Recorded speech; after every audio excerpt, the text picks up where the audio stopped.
What if I told you that the typical financial advice given in business schools and finance schools might not be the best advice after all? Stay tuned, we'll talk about it.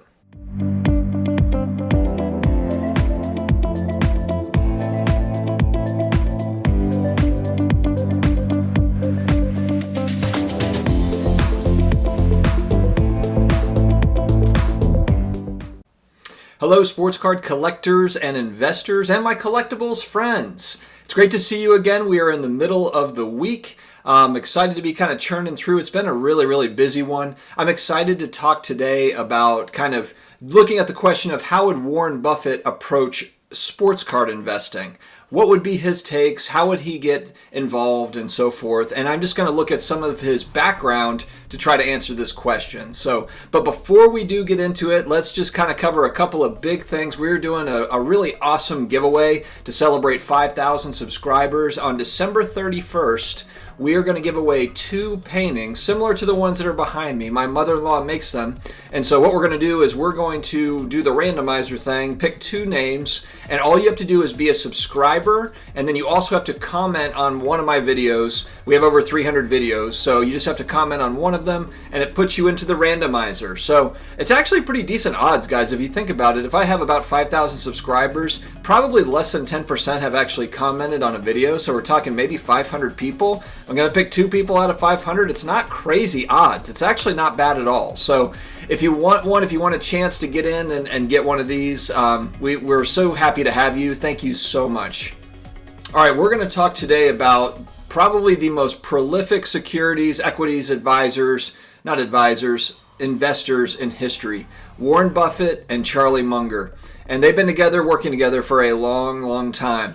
And I think with Warren Buffett, we'll talk about some of the moves that he's made, but also, let's also just look at the fact that he got in early on the markets, on the financial markets, and he's really been the beneficiary of just kind of being in the market over 50 plus years, reinvesting along the way.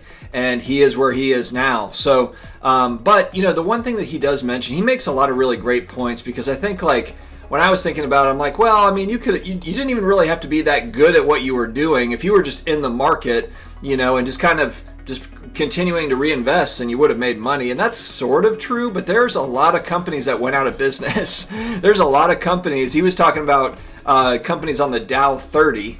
The Dow 30 is in 30 companies on the Dow, years and years back. But he also makes really good points about the airline industry, the automotive industry, and basically what he's talking about, with the airline industry, for example, once flight kind of took hold, and that was going to be something that was going to happen commercially, we were all going to be flying around commercially, there was a boatload of companies. He said that there's 200 plus companies that were out there, and so trying to figure out who was going to be the leader was really just a guessing game. And so one thing that he does, and the same thing with the dot-com bubble, if we look at the late 90s, we look at the internet boom, where you had a ton of internet companies that came into the woodwork, or that came into fruition, and trying to figure out who's going to survive this, who's not going to survive it. That was a big job. A lot of people lost a lot of money on dot-com companies, on startup type companies, publicly traded companies, because they just didn't have enough information, but you wanted to get in on the action. Does that sound familiar? Does that sound familiar to some of the sports card stuff that we talk about? Not that I'm saying that sports cards investing is the same as equities investing or real estate investing. It's not. But there are some comparisons that you can draw.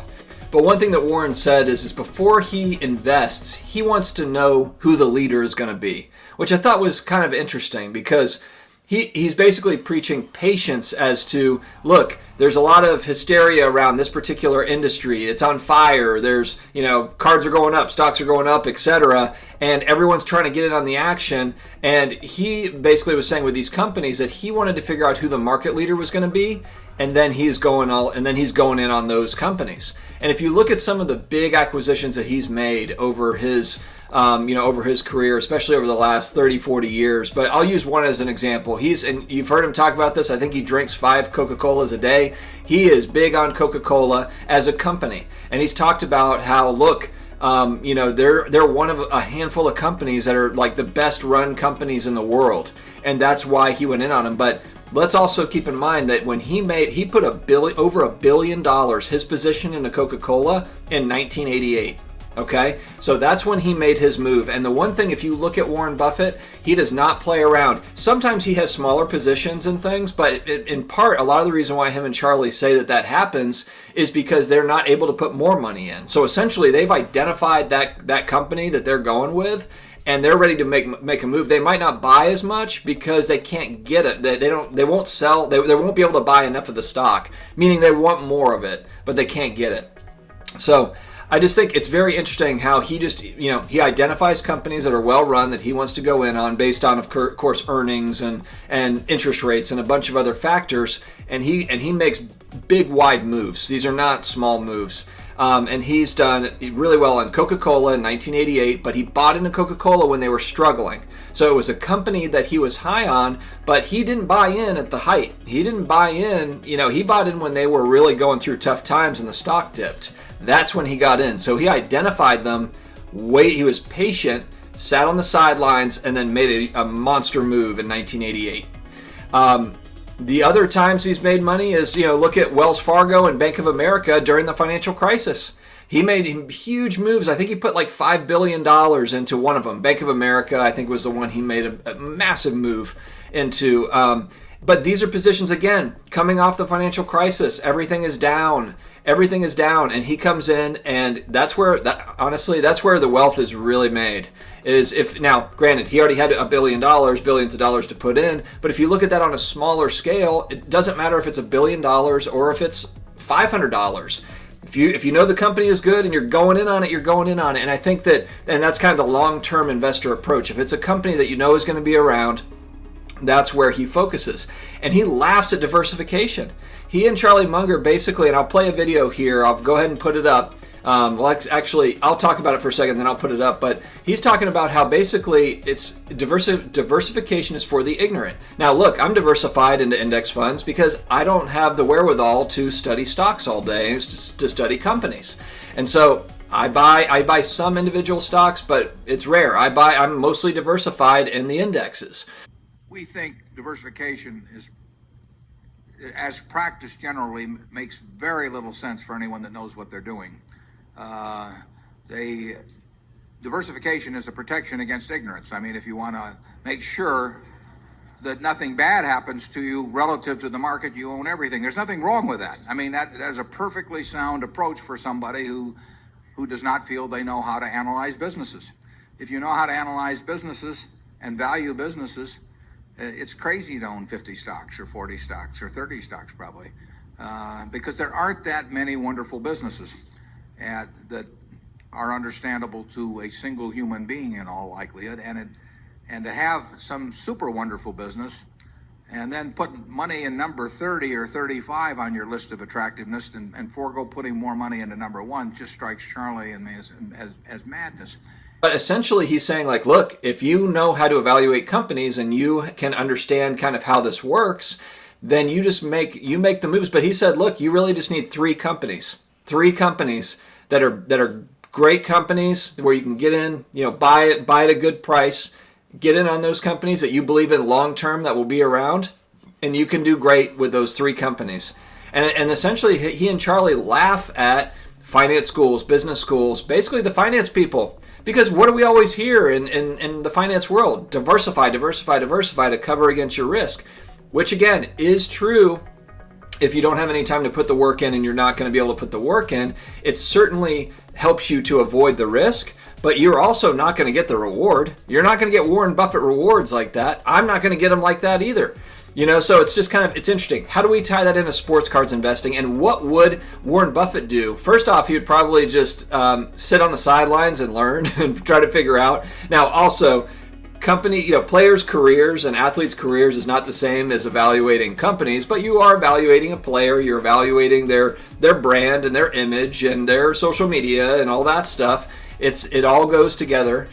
So it's a miniature version, and it's not anywhere near exactly the same. But it is fun to draw a contrast to it. So, but if I was making a guess, Warren Buffett would probably be buying the proven stuff. So the Coca-Cola is maybe the LeBron James, maybe it's the Larry Bird, the Magic Johnson rookie cards and that sort of stuff. But he is patient to sit and wait for the price, like, to kind of wait for that right price, and then he'll make his move on it. So, and I think that that's kind of similar to what I'm doing with my billions of dollars. But it's similar to kind of my philosophy of, I've identified players that I want to own, but there are specific price points where I'm looking for those to be. So it's not just because, I want it, I'm going to pay that price. I want it at a certain price. I have a threshold, and that's my game plan going in. And I think that's kind of similar. You might really like a card, or might really like a player. I really like Luka Doncic, but I don't have $200,000 for his black gold prism 1 of 1, whatever. I don't have it, and I don't know if it's a great time to buy it right now. It's just with sports cards being so hot, I don't know. And again, maybe it is, maybe it isn't. He also, look, another huge holding, Berkshire Hathaway for Warren Buffett. Berkshire Hathaway, 49% of the fund, of that massive fund, is Apple. 49% of Berkshire Hathaway is just Apple, which shocked me, as I was kind of doing the research. Because Warren Buffett's not known for tech companies. He's not known for buying tech companies. He's known for buying insurance companies, automotive companies, etc., banks with Wells and some Bank of America. He's not known for technology companies. And when he got in on Apple? You might think, oh, he got in 1981. No, he got in 2016. So it's not as if Warren Buffett got in when Apple was $5 or whatever it was, He got in late, but it's one of those things where he believes in the company, he believes in it long term, and so he's all in. He's all in on it. His advisors at Berkshire, they also just went in on Amazon, not until 2019. Not until 2019. And this is again where I think that part of that hesitation is what he was talking about with knowing who the winners are going to be. So I think he's identified Apple. Okay, we think Apple is a winner, and that's in the technology space, especially in mobile and everything else that they're working on. Amazon has proven that I think they can control e-commerce for the most part. It looks that way. But it wasn't until 2019 before Berkshire Hathaway got in on that stock. So it's interesting. And think about, you would think Warren Buffett probably bought Amazon in 2000 or something because he's the stock genius. But that's not what happened. So it's also not to say that you can't catch something on the way up, and that's essentially what he's doing with Amazon and Apple. He's not getting in on the ground floor on those companies.